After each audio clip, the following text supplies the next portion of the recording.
Olá, o Perfil Opinião está começando. A expectativa de vida da população vem aumentando em todo o mundo e, com ela, questões relacionadas à memória. Uma das doenças que mais ouvimos falar na contemporaneidade é o mal de Alzheimer, que afeta não só a memória, mas traz transtornos de comportamento que se agravam com o tempo. Mas como diagnosticar, prevenir, tratar e conviver?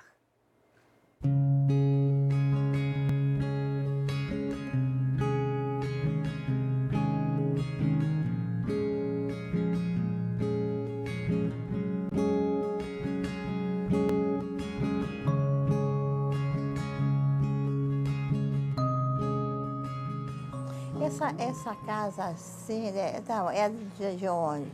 Aqui é Ipanema. Ipanema? É? Nós estamos morando aqui agora. Eu não Você não moro mora? Onde é que aqui, você eu mora? não, fico na minha casa. Onde é que você é, a tua casa? É aquela casa lá que é cheia de coisas. Aquela casa grande, né? É. Tua mãe tá lá, né? Tua Tá avó. todo mundo lá. É quem? Eu sou sua neta, não sou? Cássia, minha neta. Não, eu. Mas por que você é minha filha e Cássia é também? E aí você... Eu sou filha da Cássia. Ah, Esqueceu?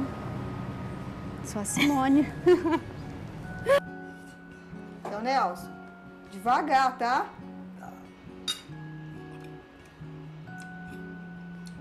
Ó, vamos comer tudo, hein, rapaz? Ó. Tudinho. Come esse restinho aqui. Tá.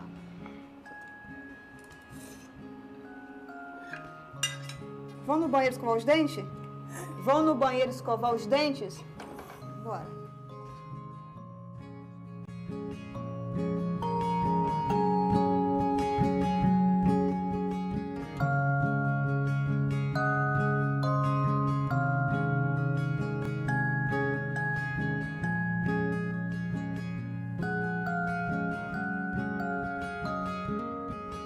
Quando eu perco alguma coisa, eu tento lembrar onde foi a última vez que eu vi.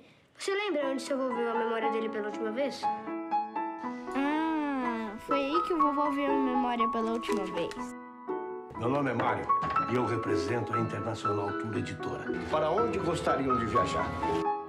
Eu acho que a memória do vovô também se divide em partes, que nem num quebra-cabeça.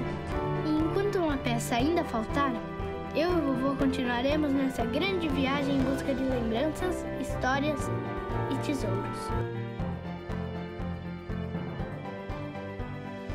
A Air Mário Linhas Aéreas deseja a todos uma boa viagem. E no Perfil Opinião de hoje, nós vamos conversar com o Dr. Antônio Andrade, médico neurologista. Também, né, doutor Antônio Andrade? Um prazer ter o senhor aqui. E uma alegria também saber que o senhor lançou um livro agora muito recentemente, que é Memória e Demência. Daqui a pouquinho eu mostro para vocês. Mas antes, eu quero dizer que o doutor Antônio Andrade, além de neurologista, ele também é o presidente da Fundação de Neurologia e Neurocirurgia Instituto do Cérebro. É um prazer ter o senhor aqui com a gente. Grata. O prazer é todo nosso e você sabe que para nós da área da neurologia, nós temos uma preocupação muito grande com esse tema, que é o tema das alterações, vamos chamar o tema das alterações da memória, que ocorrem na nossa população. E uma preocupação maior ainda é porque, apesar de toda essa situação do nosso Brasil, nós já temos uma sobrevida em torno de 73 anos de idade. Bem, isso a gente começou o programa justamente falando, né, que essa expectativa de vida da população mundial vem aumentando e com ela, proporcionalmente, digamos assim, doenças, a exemplo do mal de Alzheimer, que tanto a gente ouve falar, não é isso? Então, a questão do envelhecimento diretamente está ligada a uma falha na memória?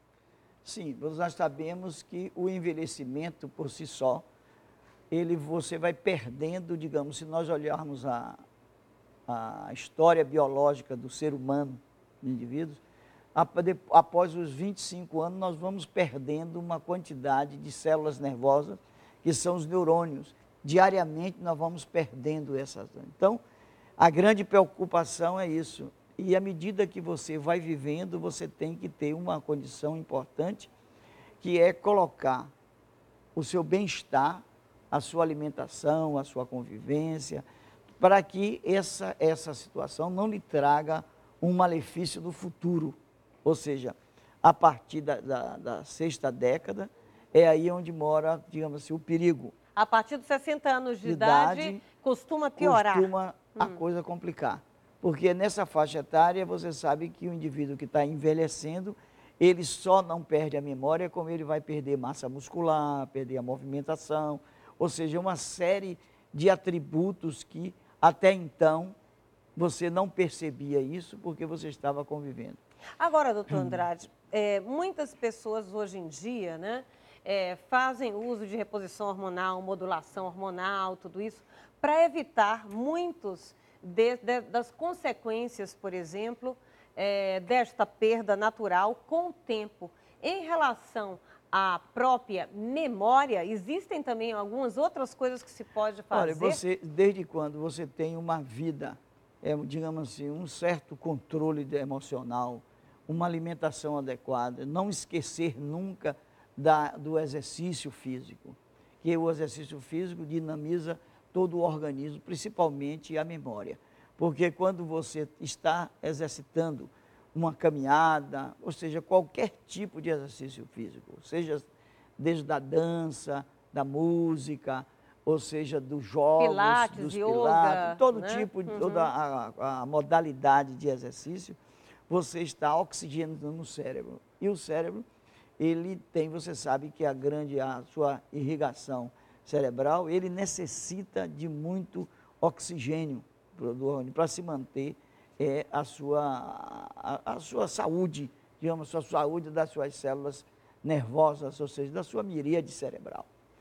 E isso você tem, por outro lado, quando você faz a alimentação, você está corrigindo não só os sais minerais, como as vitaminas, e refazendo o seu organismo. E com isso você vai tendo um fator de proteção. Tem uma forma a gente está até adiantando aqui algumas, digamos assim, perguntas e possibilidades, mas, por exemplo, hoje existe também a medicina ortomolecular, né? E ela fala bastante também nesta nutrição do cérebro. E muitas vezes preconiza, digamos, a ingesta de gorduras que seriam boas, né, para a nossa vida como um todo e para o nosso cérebro também. Se você for observar os detalhes da alimentação, e nós temos que levar uma vida de hidratação, ou seja, nós temos que usar uma água, que essa água tem um pH não inferior a 7. Você tem que hidratar-se bem durante o dia. Se acordar pela manhã, procurar ingerir associação de protetores anti-inflamatórios, como uma série de substâncias, como nós temos, verduras, ou seja, leguminosas, a própria alimentação. E você fazer uma alimentação à base de frutas, de verduras, você ingerir o ovo. As gorduras boas também, né? As gorduras boas, as gorduras do bem, como a gente chama, né?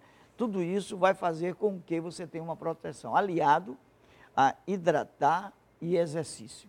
E levar uma vida psicologicamente arrumada, vamos chamar assim, psicologicamente arrumada. Bem, isso então a gente aí já sabe de alguma forma muito como prevenir, né? Isso. Mas bem, o senhor lançou esse livro aqui chamado Memória e Demência, desvendando o labirinto do cérebro. Vamos falar um pouquinho a respeito dele? Vamos, sim. Na verdade, esse livro surgiu há uns 4 anos atrás, assim que eu publiquei um outro chamado Cartilha da Memória. E no Cartilha da Memória teve uma aceitação muito grande, era um livro mais simples, mais integrativo, ou seja, popularizando o conhecimento para as pessoas de um modo geral, saber das doenças que atingem a memória. E nós resolvemos escrever uma coisa mais ou menos parecida, que a gente fala da formação dessa memória e como essa memória adoece. aliado a tudo isso, nós colocamos as artes, porque colocando figuras de artista e lembrando isso. Porque qual seria essa função da memória? A função da memória é preservar o passado, é estabelecer um futuro e estar bem com o presente. Porque aí você sabe que a gente tem áreas cerebrais que elas são como, de uma maneira mais bem simples de entendimento, você tem áreas no cérebro que é como se fosse um grande aeroporto, é o ponto de chegada da informação. E dali ela vai para outras áreas. Com isso, o que é que nós vamos ter? Nós vamos ter guardando aquela coisa do presente e depois aquela coisa joga-se essa mensagem para um local onde pode ser muito bem comparado a um HD, não é isso? Uhum. E de repente nós esquecemos essa mensagem. E na hora que nós estamos estabelecendo um diálogo, nós vamos buscar essa mensagem e se expressar. Então, memória ou seja, tem esse isso. arquivo fica lá e nós podemos resgatar esse arquivo. Então, isso nós estamos estudando uma coisa que é a memória do presente, de uma maneira mais objetiva, a memória do presente e do passado. Mas nas situações que, digamos, principalmente na memória, na alteração da doença de Alzheimer, e você vai perdendo justamente essa situação. Você perde as informações do presente. Essa casa assim, é de onde? Aqui é Ipanema. Ipanema? É? Nós estamos morando aqui agora. Eu não Você moro mora? aqui, eu não, fico na minha casa. Onde é que você é, a tua casa? Aquela casa lá que é cheia de coisas. Aquela casa grande, né? É, tua mãe tá lá, né? Tua tá avó. todo mundo lá. Aquela casa é boa. Vamos para lá depois, para ver tua mãe e tua avó, né? Você quer visitar elas? Não, fala lá. E, aliado a isso, você tem um sintoma muito importante, que é que você não percebe que está perdendo a memória, que é um diagnóstico diferencial no diálogo com outras doenças, das doenças vasculares, das doenças traumáticas, infecciosas, ou seja, das doenças da clínica, que ocorrem muitas vezes da diabetes, que é muito comum. É uma das coisas que o senhor, inclusive, aborda nesse livro, antes da gente falar de Alzheimer propriamente dito, né, que é o tema de hoje, mas o senhor traz nesse livro, por exemplo, informações de que outras doenças também podem trazer significativas, digamos assim, mudanças e alterações na memória que nós estamos falando e até serem confundidas com o próprio mal de Alzheimer, né? Então, que doenças mais comuns seriam essas, doutor? As doenças mais comuns você tem, nós temos uma população em nível Brasil que em torno de 37% a 40% da população que está diretamente ligada ao trabalho tem hipertensão arterial.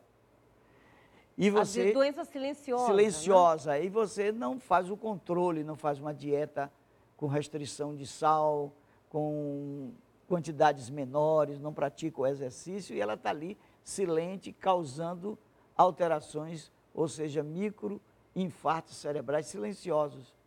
Muitas vezes é aquela condição que você chega em casa cansado, com aquela dor de cabeça, sente uma tontura, senta, aí toma um comprimidozinho simples, no outro dia você acorda e vai para a volta ao trabalho normalmente. Tudo isso, ao longo do tempo, você vai desencadeando uma alteração. De repente, você se vê hipertenso, e aí começa a dizer, não, mas eu estou esquecendo coisas triviais, e começa a preocupar. Então, aí vem uma forma seria... de uma demência tipo vascular. A hipertensão seria, então, uma consequência, um fator de risco para as alterações da memória. Ok, que outra doença? Você tem a própria diabetes, quando você não faz o controle dela, ao longo do tempo, você pode levar uma atrofia cerebral importante e levar microisquemias, também levar o próprio acidente vascular cerebral.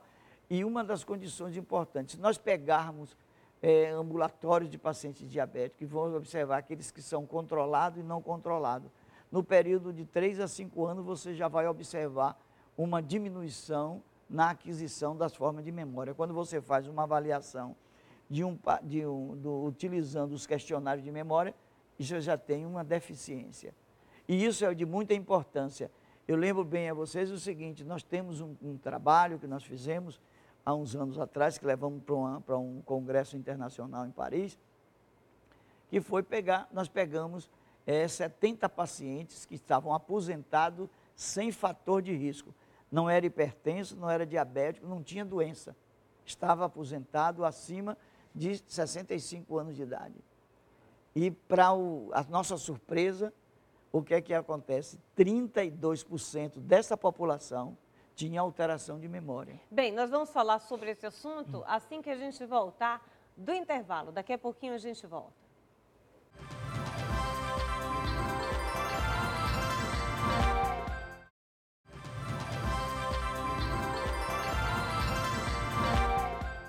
No Perfil Opinião de hoje, nós estamos aqui conversando com o médico neurologista, Dr. Antônio Andrade, que também é presidente da Fundação de Neurologia e Neurocirurgia, Instituto do Cérebro. Doutor Andrade, o senhor lançou esse livro chamado Memória e Demência, e no programa de hoje a gente está falando prioritariamente do mal de Alzheimer, mas o senhor começou falando a respeito de outras doenças que podem levar também a uma alteração de memória significativa, exemplo da hipertensão, também da diabetes, né? E o senhor estava nos contando que numa população de aposentados com aproximadamente 65 ou acima dessa idade, né? 30% dessas pessoas apresentavam uma alteração significativa de memória. Por quê?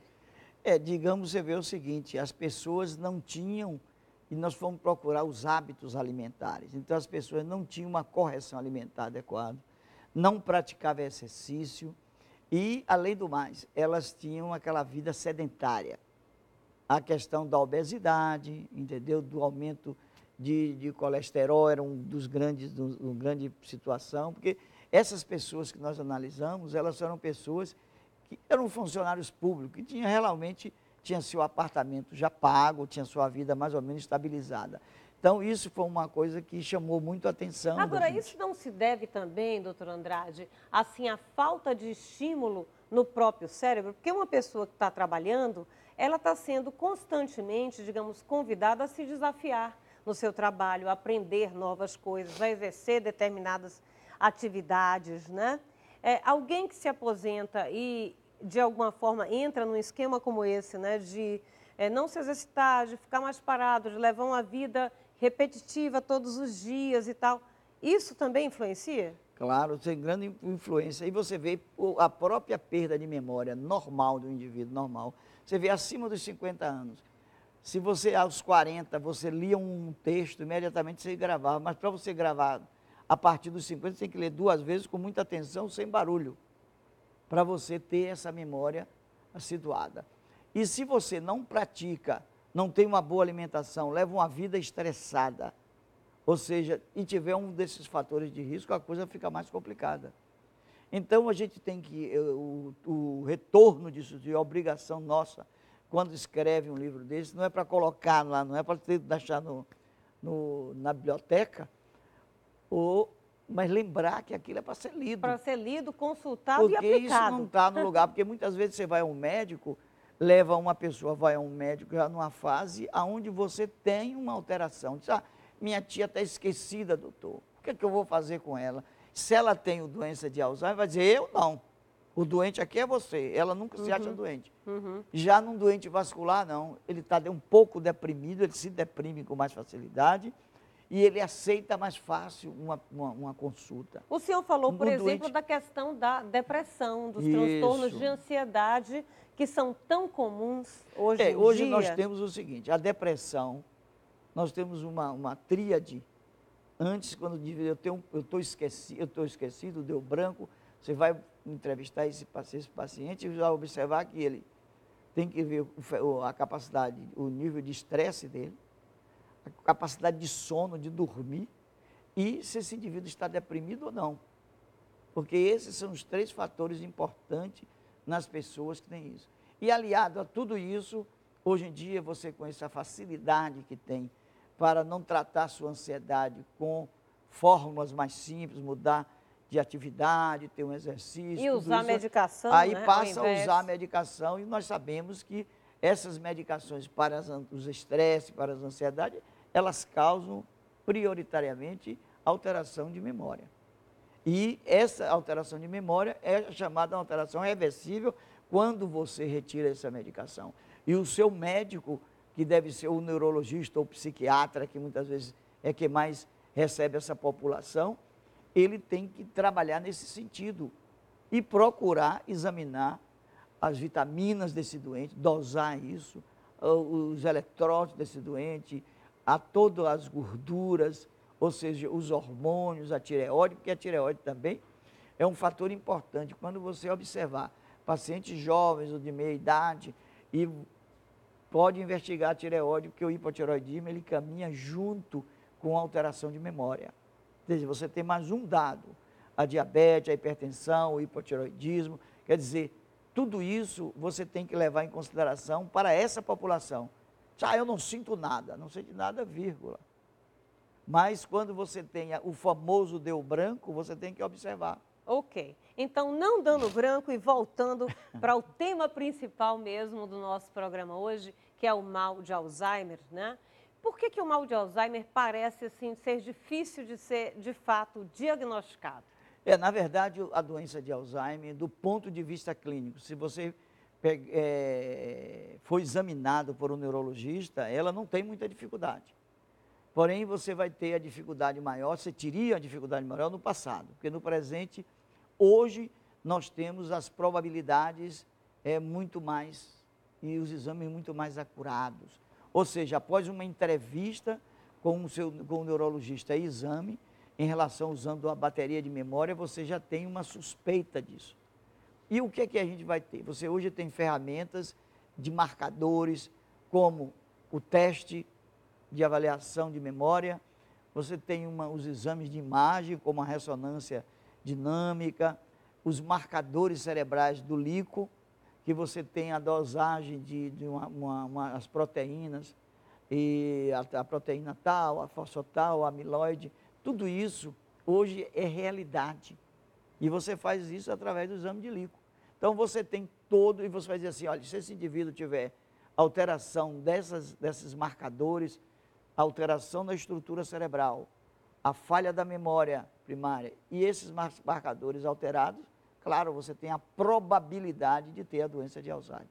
Doutor Antônio, nós pedimos então ao nosso público, né, que enviasse para a gente algumas perguntas. Nós selecionamos algumas perguntas aqui e a primeira delas nós vamos fazer agora é da Maria Edvanir Freire.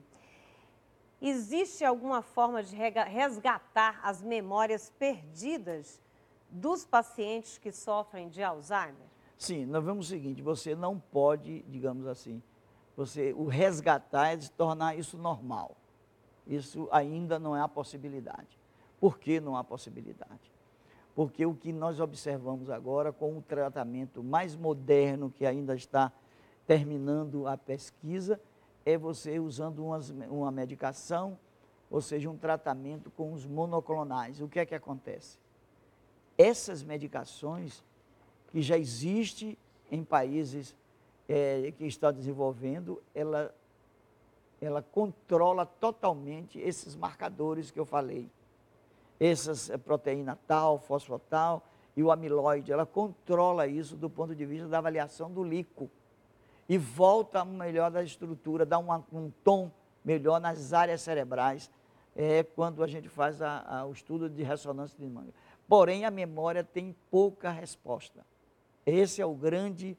E como esse é um tipo... Ou seja, uma pessoa que tem uma doença de Alzheimer, ela só vai progredir, ela não tem hoje uma efetiva, não, digamos, ela estaciona, seguinte, tem uma cura? Você hoje, se você tem um paciente com um diagnóstico fechado da doença de Alzheimer, você volta ela para a sua atividade, para a oficina de memória, você volta para uma alimentação, algumas medicações, combater os fatores de risco, você dá um upgrade nela. Ou seja, ela pode melhorar. E você tem umas técnicas na oficina de memória.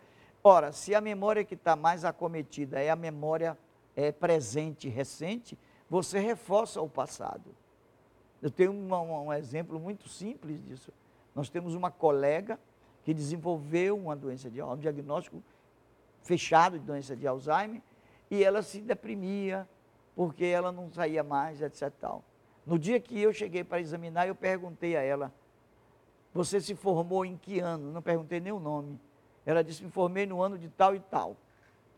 E eu disse, quem foi seu professor de anatomia? Ela disse, fulano de tal.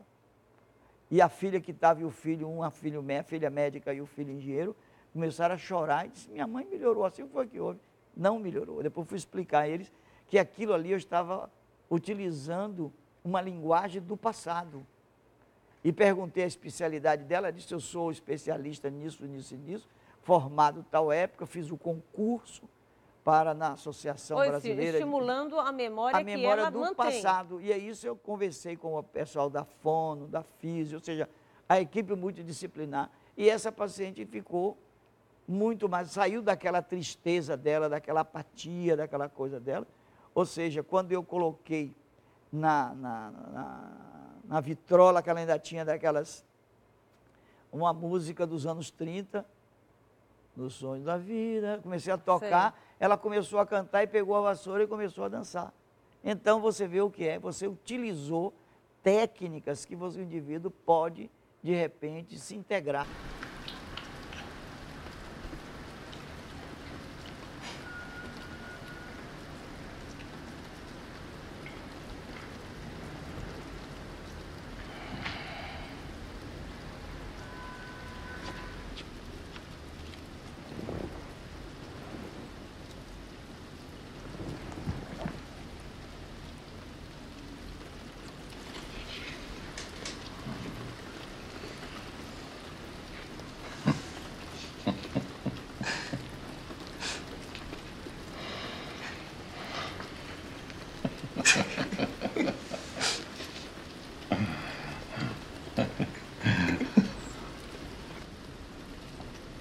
Como é seu nome?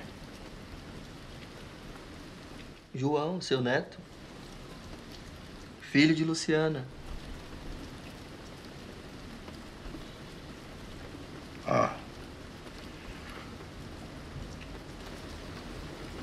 Na realidade, a doença de Alzheimer, ela não só acomete a memória. Eu gostaria que o senhor nos explicasse melhor o que é que vem de fato a ser essa doença e qual é a progressão dela. Olha, na verdade, você tem uma média de sobrevida, uma vez diagnosticada, em torno de 7 a 8 anos de idade, de sobrevida da diagnóstico da doença. E aliado a isso, você tem a memória pontual, porém você tem um dos fatores, você começa também a perder massa muscular, tem uma série de situações, porque você passa a não metabolizar eletrólitos, as vitaminas, ou seja, toda a estrutura passa a ter uma certa, digamos, devido à sua alteração de memória, você também perde o interesse. Por que você perde o interesse? Porque tem uma área cerebral que você passa, que é a área do prazer, da vontade, do querer, essa área está acometida muitas vezes. E você passa a não se alimentar e achar que aquilo não lhe interessa, entendeu? Ora, se você não tem aquilo, não se lembra nada. Mas se você utilizar, isso que eu digo a você, a técnica, vai conversando, você sabe exatamente aonde parou aquilo. Mas, por exemplo, nós vimos aí alguns exemplos, né, em que uma avó não lembra exatamente quem é a neta, nem quem é a mãe. Ou seja, aquilo fazia parte da memória passada dela.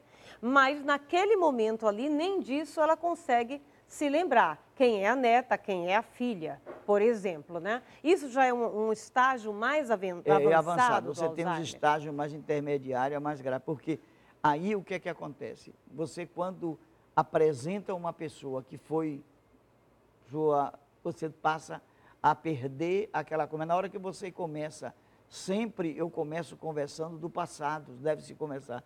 E com isso ele vai, daqui a pouco ele dá aquele risozinho de canto de boca e vai voltando. E vai chegando, fulano, vai. Entendeu? Isso é uma condição que você tem que usar técnicas no mecanismo de memória. Ou seja, na oficina de memória, isso é fundamental. Só que isso não chega para a população. Por quê?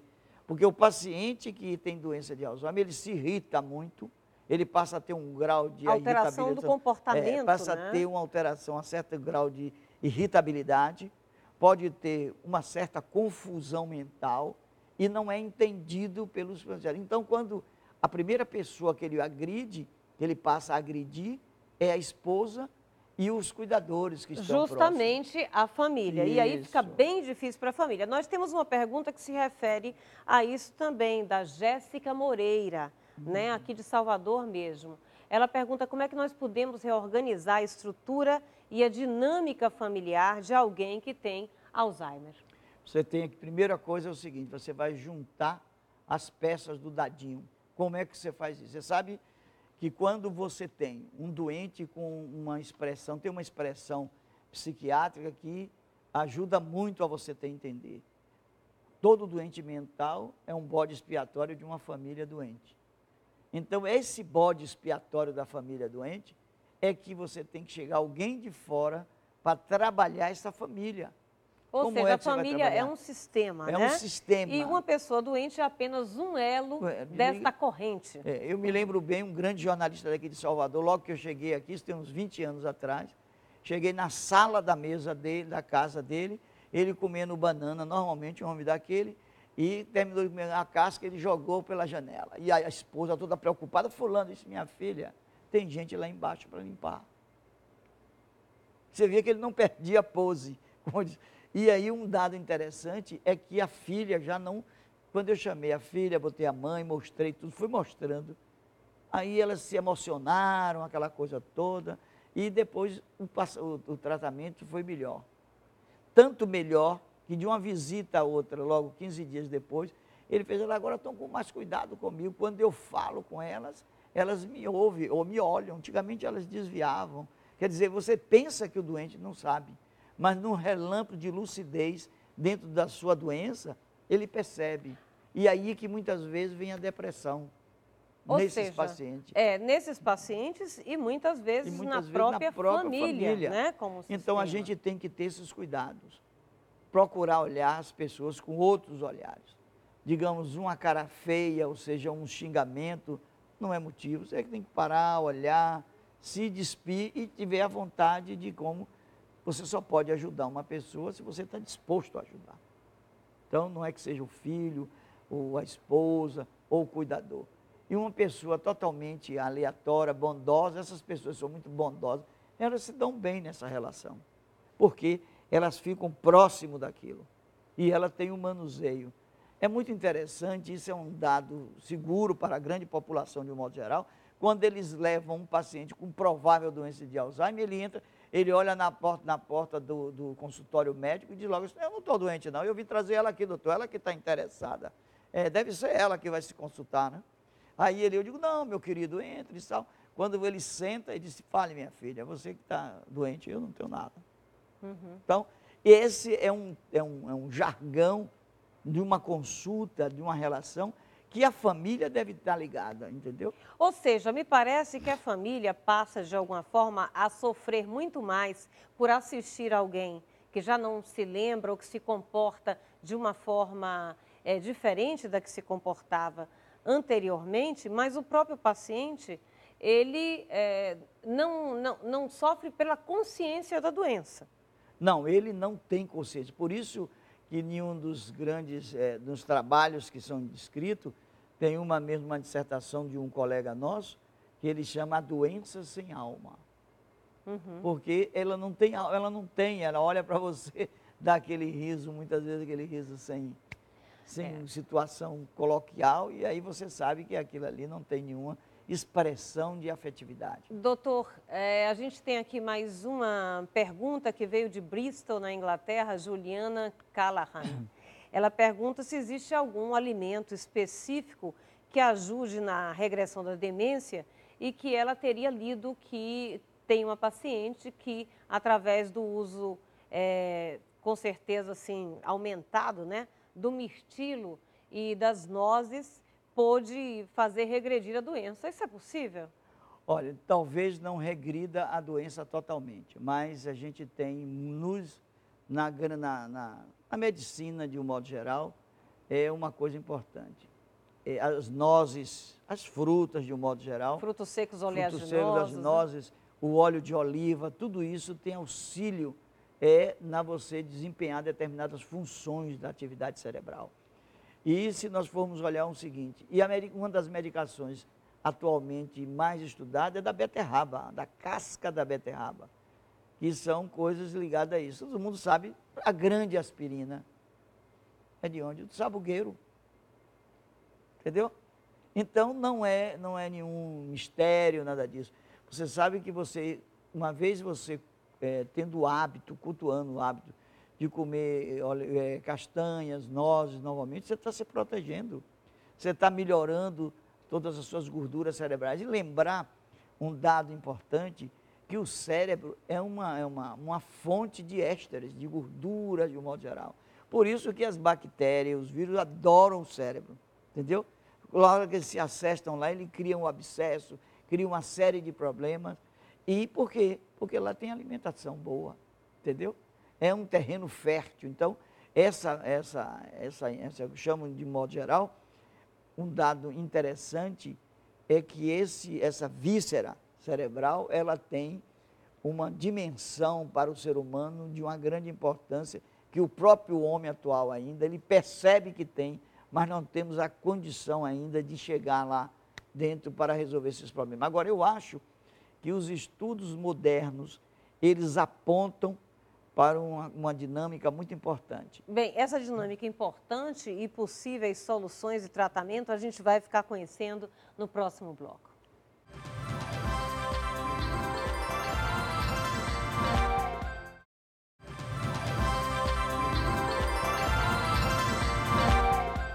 Hoje aqui no Perfil Opinião a gente está desvendando o labirinto do cérebro, na memória e demência com o Dr. Antônio Andrade, neurologista. Doutor Antônio, nós estamos falando a respeito da doença ou do mal de Alzheimer, né?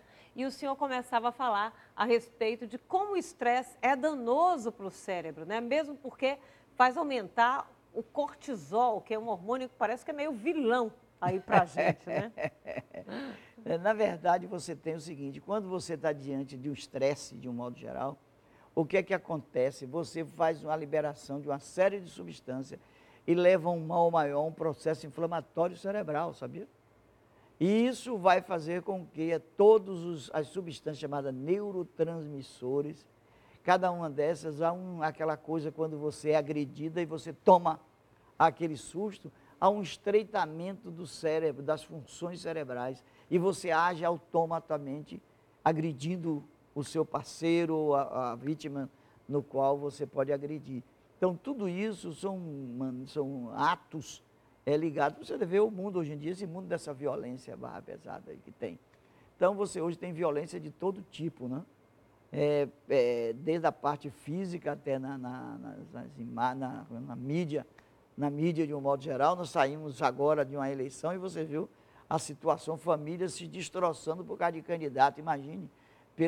Não era briga pessoal, era briga pela a internet. Tudo isso, né? aumenta o nosso Aumenta, cortisol. e você sabe o seguinte, tanto isso é verdade, que nós temos um marcador importante. Se você dosar no sangue periférico uma enzima chamada CPK, para ver a atividade, está lá em cima. Isso é danoso para a gente? Isso é danoso, isso causa problemas graves, sérios, de destruição da massa muscular. Digamos, quer ver um exemplo? Porque isso fica, digamos, você pega uma partida de futebol, você torce para um time e eu torço para o outro.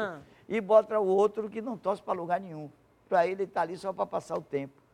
E eu tiro o seu sangue antes, o meu, dele e o dele. E aí o que é que acontece?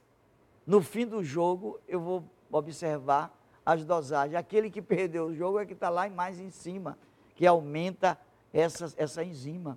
Então você vê o gasto periférico, fora o estresse todo cerebral que você tem. Pois é, hoje se fala muito a respeito também da plasticidade cerebral. Me parece que antes se tinha uma determinada crença, né?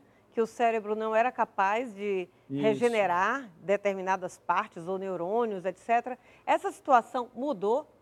Mudou. Hoje, com os estudos modernos, o que é que você tem? Essa coisa da plasticidade cerebral, porque você sabe que o cérebro tem várias funções. Por exemplo, se você ouve, se você fala, se você toca, se você sente frio, tudo isso tem uma área cerebral que corresponde a tudo isso. Quando você lesa isso num trauma, num acidente vascular cerebral, no próprio estresse, o que é que vai acontecer? Na hora que você volta ao seu estado normal, o cérebro, sabidamente, e sem pedir licença a ninguém, ele estimula a sua área secundária. Então, você tem uma área primária e uma área secundária. Isso acontece muito com a linguagem. Muitas vezes eu estou fazendo um exemplo mais prático, assim. Eu estou fazendo uma expressão da palavra falada. Tem uma área cerebral. Você tem a outra área, que é a área da recepção. Se eu tenho um impedimento nessa área, e eu vou fazer o exercício, os fonoaudiológicos, a coisa toda, eu vou estimular, tive lesão nessa área, vai estimular a área secundária e eu volto a falar. Pois é, isso é uma coisa também que acontece, né? Na doença de Alzheimer, por exemplo, as pessoas começarem a não lembrar das palavras. O quê? Um cordão? Um cordão? Um colar? Não, uma roupa. Na mão. Na mão? Não, um anel. É, um anel. Tem. E alguém ganhou o anel? Não. Aí eu fui, tudo quanto era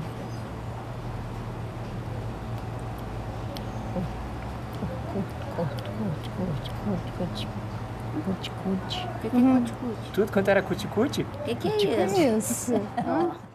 Você começa a ter aquela irritabilidade, confusão, esquecimento, que faz parte do quadro, do comportamento das fases intermediárias, principalmente. E aí, o que é que acontece com tudo isso? Hoje, e você faz os marcadores tão presentes, você já tem substâncias que você utiliza e você normaliza esses marcadores.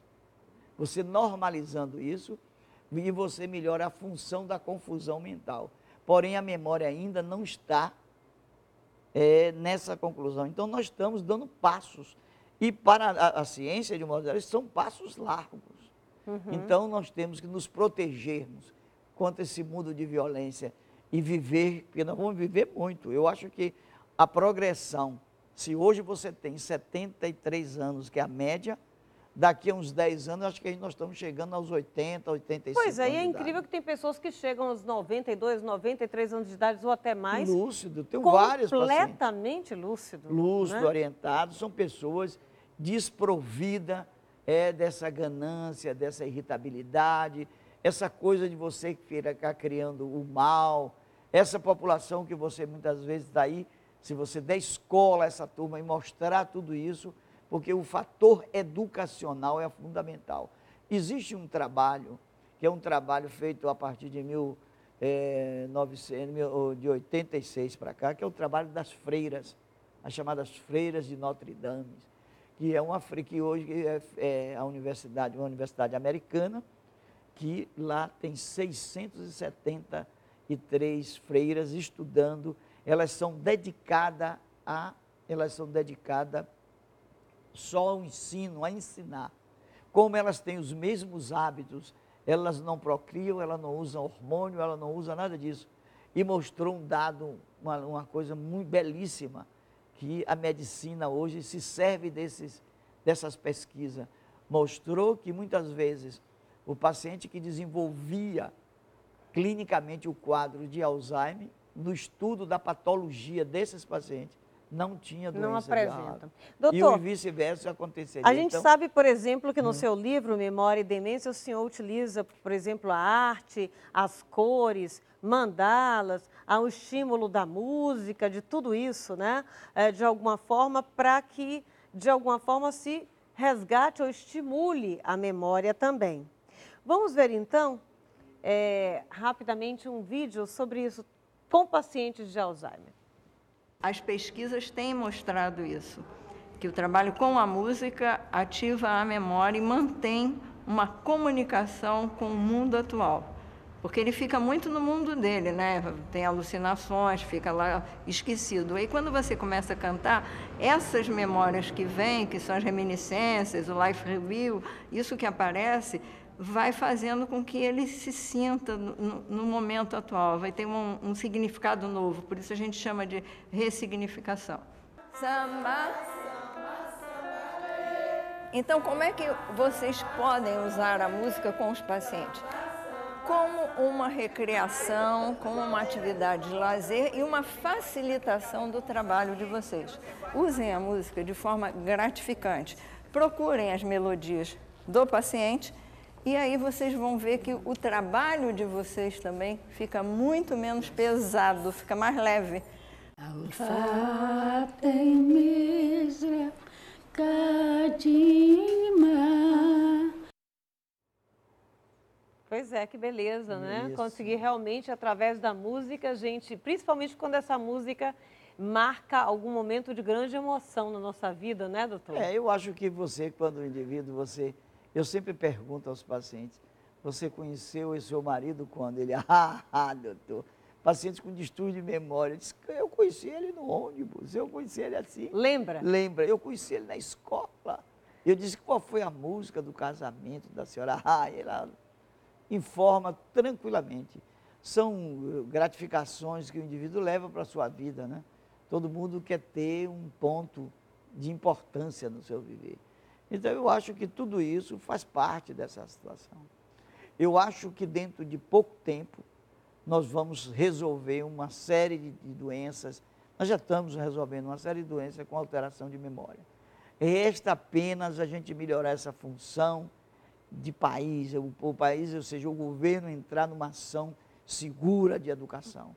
Nas escolas, de um modo geral, primária, secundária e universitária, mostrar qual é o significado de se educar, porque o indivíduo educado, ele vai ter outro caminho. Agora, doutor Antônio Andrade, agora eu vou puxar pela memória do senhor mesmo, né? O doutor Antônio Andrade, ele demonstra, né, uma peculiaridade que eu acho que deveria ser de todos nós, indivíduos, mas os médicos a gente ainda pensa assim que é mais louvável porque realmente lidar com saúde, que é algo tão vital, vital. Ou seja, é para a nossa vida mesmo, né, o nosso bem-estar e tal, que é oferecer à população, além do senhor ser presidente de um instituto, mas a gente sabe que o senhor oferece à população, por exemplo, um trabalho gratuito de atendimento à população de baixa renda e é uma iniciativa individual, né? Isso. O senhor atende, por exemplo, mais de 300 pessoas gratuitamente Todos aos sábados, né? O senhor e alguns outros profissionais junto com o senhor. Na verdade, a Fundação de Neurologia surgiu por isso. Eu me inspirei muito isso na minha querida e saudosa, olha a memória. Que ela tinha essa coisa, ela no interior, ela fazia aquelas roupas para as crianças, cobertores, e distribuía para toda aquela população que não tinha nada. E sempre ela dizia, olha, você é médico, não esqueça de ajudar essas pessoas. E eu ficava com aquilo, nunca pensei, e rodei por esse mundo afora, fiz um bocado de curso, e quando eu voltei, resolvi voltar para o Brasil, fiquei na Bahia. Eu disse, não, eu vou voltar para Salvador. E aqui eu lutei com ferro e fogo, e hoje, há 25 anos atrás, que eu fiz essa fundação, associado com outros colegas, nós temos hoje um atendimento inteiramente gratuito. Nós temos hoje 15 ambulatórios reais, onde lá tem médicos, neurologista, psiquiatra, fono, físio, psicólogos, ou seja, psiquiatras, e é uma estrutura toda montada e com residentes internos, ou seja, e nós temos uma revista hoje online, era impressa, mas hoje é online, e temos a grata satisfação de ter 27 mil acessos mensais e ter uma lista de mais de 200 trabalhos pedindo para publicação. Então, essa coisa, digamos, a gente chega num patamar que, agora mesmo, eu vim de um congresso em São Paulo, estava lá em São Paulo, e nós levamos uma quantidade de trabalho substancial, mostrando todo o aspecto da neurologia, que a neurologia é uma só, no mundo inteiro, alguma coisa regional, que tem aqui mais ligada com infecção, o outro tem mais trauma, o outro da violência, mas na verdade ela tem uma denominação muito unânime, ou seja, uma coisa direcionada. E hoje nós temos lá colegas, 15 ambulatórios e com todos os exames que nós podemos fazer. Então, e não faço mais porque a gente tem nossos limites, né? Pois é, mas prestam esse auxílio à população, inclusive com mutirões também. Isso. Eu estou querendo, doutor Antônio, falar também agora a respeito de uma iniciativa, porque nós mostramos, por exemplo, a música como forma de resgate, né? Assim, de alguma forma, estímulo da memória, né? E eu sei que o senhor promove, por exemplo, alguns cultos ecumênicos que visam também, de alguma forma, integrar, né, essa população, né? Eu gostaria que o senhor explicasse na melhor verdade, isso para a gente. nós vivemos em uma região ecumênica e eu observando isso com alguns colegas e amigos, disse, Andrade, por que você não faz antes do atendimento uma colocação? E como a gente tem nós temos muita amizade com áreas, digamos, do candomblé, da parte ligada com a religião católica, o espiritismo, ou seja, uma coisa ligada a tudo isso. E colocamos a cada mês uma atividade dessa antes de iniciar os trabalhos. E para você ter uma noção, eu fiquei espantado, eu fiquei estupefacto quando eu vi aquilo. Eu anunciei no dia que o padre da Causas Impossíveis foi lá da paróquia, e aí ele chegou e disse assim, Andrade, o que é que você vai fazer aqui agora? Eu disse, não, é você que vai fazer.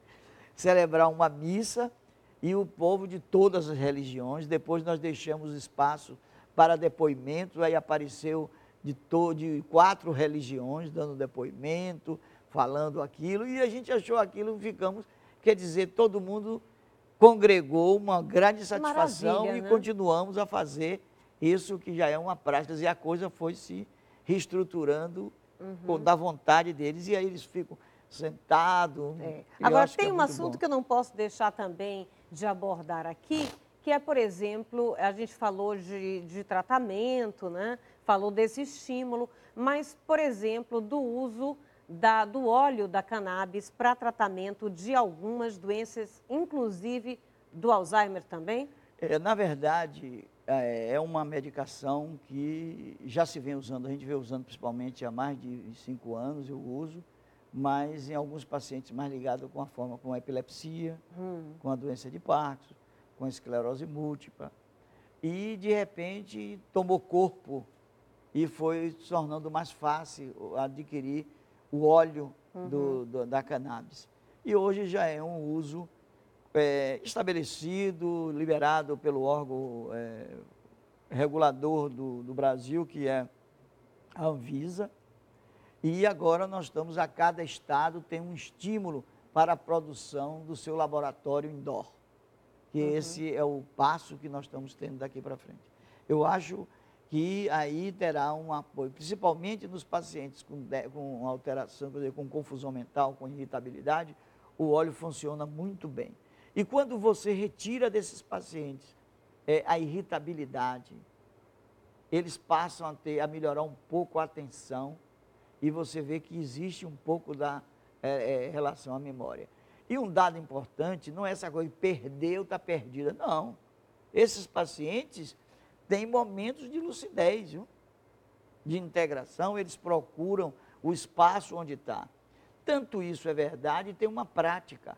Se você mudar um paciente desse de uma casa para outra, ele só faz piorar.